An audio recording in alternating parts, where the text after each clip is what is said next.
হাতে মাখা আলুর দমের রেসিপিটা যে এত সুন্দর হয় না দেখলে বিশ্বাসই হবে না। আশা করছি এমনি আলুর দমের থেকে এটার স্বাদ কোনো অংশে কম হবে না।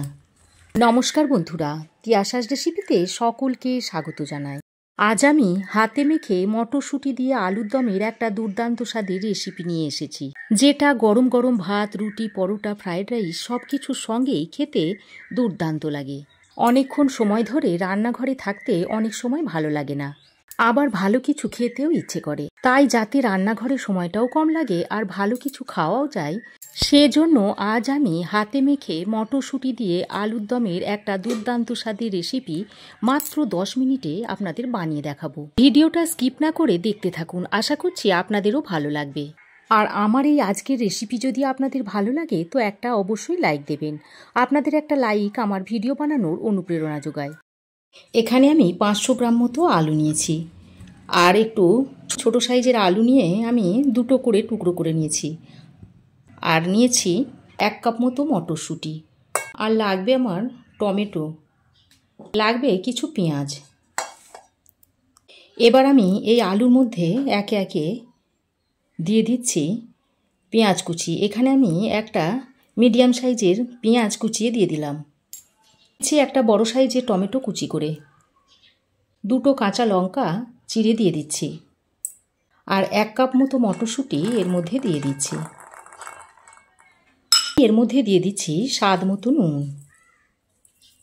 এবার আমি এর মধ্যে কিছু গুঁড়ো মশলা অ্যাড করে দিচ্ছি। দিয়ে দিচ্ছি 1 চামচ মতো হলুদ গুঁড়ো, হাফ চামচের থেকে অল্প একটু দিয়ে দিচ্ছি লাল লঙ্কার গুঁড়ো, ধনে গুঁড়ো দিয়ে দিচ্ছি 2 চামচ,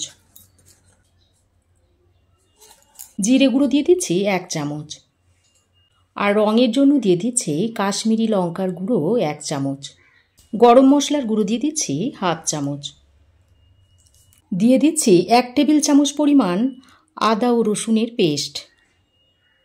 এবার মশলাটা যাতে আলুর গায়ে ভালোভাবে লেগে যায় সেই জন্য ওই আদা রসুনের বাটিতে অল্প পরিমাণে একটু জল নিয়ে এর মধ্যে দিয়ে দিচ্ছি।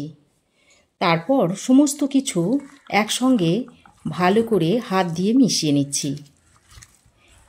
এখানে আমি তেল দিচ্ছি না, কারণ কাঁচা তেলটা দিলে একটা কাঁচা তেলের গন্ধ হবে। তেল আমি দেব, কিন্তু একটু পরে দেব। আলুর দম তো আপনারা অনেকভাবেই খেয়েছেন, একবার এইভাবে আমার মতো করে হাতে মেখে আলুর দমের রেসিপিটা বানিয়ে খেয়ে দেখবেন। আশা করছি এমনি আলুর দমের থেকে এটার স্বাদ কোনো অংশে কম হবে না, আর খুব কম সময়ের মধ্যে এই আলুর দমটা বানিয়ে নেওয়া যায়। হাতে যদি আপনার মাত্র 10 মিনিট সময় থাকে তাহলে আলুর দমটা বানিয়ে নিতে পারবেন, আর এর টেস্ট কিন্তু কোনো অংশে কম হবে না। সমস্ত মশলা দিয়ে আলুটাকে খুব ভালোভাবে মিশিয়ে নিয়েছি। এদিকে দেখুন গ্যাসে একটা তড়কা প্যান বসিয়ে দিয়েছি। এবার এই তড়কা প্যানের মধ্যে দিয়ে দিচ্ছি প্রায় 2 টেবিল চামচ মতো সরষের তেল। এবার এই গরম তেলের মধ্যে দিয়ে দিচ্ছি 1 চামচ মতো গোটা জিরে আর ধনে আর জিরেটা একসঙ্গে করে দিয়েছি। দিচ্ছি 2টো তেজপাতা, আর একটা শুকনো লঙ্কা ছিঁড়ে দিয়ে দিচ্ছি। 1 পিঞ্চ মতো হিং দিয়ে দিচ্ছি, হিংটা দিলে খেতে ভালো লাগবে। আর 1 চামচ মতো দিয়ে দিচ্ছি কাশ্মীরি লঙ্কার গুঁড়ো। এবার সব কিছু একসঙ্গে ভালোভাবে মিশিয়ে নিচ্ছি। কিছুক্ষণ এইভাবে মিশিয়ে নেওয়ার পর ফুটে উঠলে নামিয়ে নিতে হবে। দেখুন তড়কা বেশ ভালোভাবে ফুটে উঠেছে। এ পর্যায়ে তড়কাটাকে আমি নামিয়ে নিচ্ছি। এবার আমি একটা প্রেসার কুকার নিয়েছি, মেখে রাখা আলুটা প্রেসার কুকারের মধ্যে ভরে নিচ্ছি। ওই যে আপনাদের আগেই বললাম না, রান্নাঘরে বেশিক্ষণ থাকতে ভালো লাগছে না, তাই আমি রান্নাটা যাতে কম সময়ের মধ্যে হয়ে যায় তাই প্রেসার কুকার ব্যবহার করছি। সমস্ত মশলাটা এইভাবে এর ভিতরে দিয়ে দিচ্ছি। প্রেসার কুকারে আলুটা দেওয়া হয়ে গেলে এই আলুর বাটির মধ্যে 1 কাপ মতো জল দিয়ে এর ভেতর দিয়ে দিচ্ছি। তবে যদি আপনারা মাখো মাখো খেতে চান তাহলে জলটা কম দেবেন। এখন যে তড়কাটা তৈরি করে নিয়েছিলাম সেটা এর মধ্যে দিয়ে দিচ্ছি, তারপর একবার ভালোভাবে মিশিয়ে নিচ্ছি। এখন প্রেসার কুকারে ঢাকনাটা লাগিয়ে একটা সিটি দিয়ে নেব।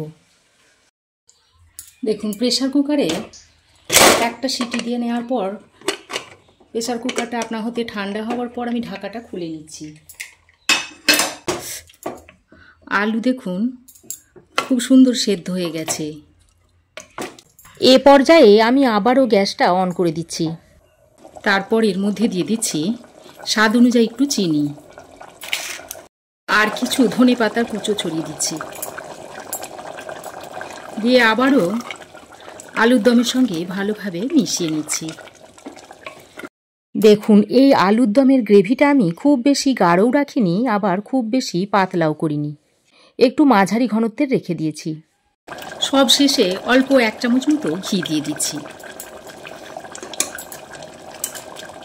তারপর আবারও আলুর দমের সঙ্গে ভালোভাবে মিশিয়ে 2-3 মিনিট মতো এভাবে ফুটিয়ে নামিয়ে নেব। তো বন্ধুরা, হাতে মাখা আলুর দমের রেসিপিটা এখন সার্ভ করার জন্য রেডি। দেখুন দেখতে কতটা সুন্দর হয়েছে আর লোভনীয়ও হয়েছে। এবার আমি আলুর দমটা একটা বাটিতে সার্ভ করে দিচ্ছি। দেখুন আলুর দমটা দেখে মনেই হচ্ছে না যে হাতে মেখে তৈরি করা হয়েছে। মটরশুঁটি দিয়ে হাতে মাখা আলুর দমের রেসিপিটা আমি এখন একটা বাটির মধ্যে সার্ভ করে দেখাচ্ছি।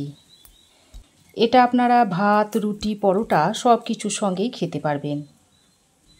খেতে অত্যন্ত সুস্বাদু হয়, একবার ট্রাই করে দেখবেন। তো বন্ধুরা, আমার এই হাতে মাখা মটরশুঁটি দিয়ে আলুর দমের রেসিপি আপনাদের কেমন লাগলো অবশ্যই কমেন্ট করে জানাবেন। ভালো লাগলে একটা লাইক ও শেয়ার করবেন। পাশে থাকা বেল আইকনটা অবশ্যই প্রেস করবেন। আর আমার চ্যানেলে নতুন বন্ধু হয়ে থাকলে প্লিজ চ্যানেলটা সাবস্ক্রাইব করার অনুরোধ রইল। আজ এ পর্যন্তই। আবার দেখা হবে নতুন কোনো রেসিপি নিয়ে নেক্সট এপিসোডে। সে পর্যন্ত ভালো থাকবেন, সুস্থ থাকবেন। ধন্যবাদ।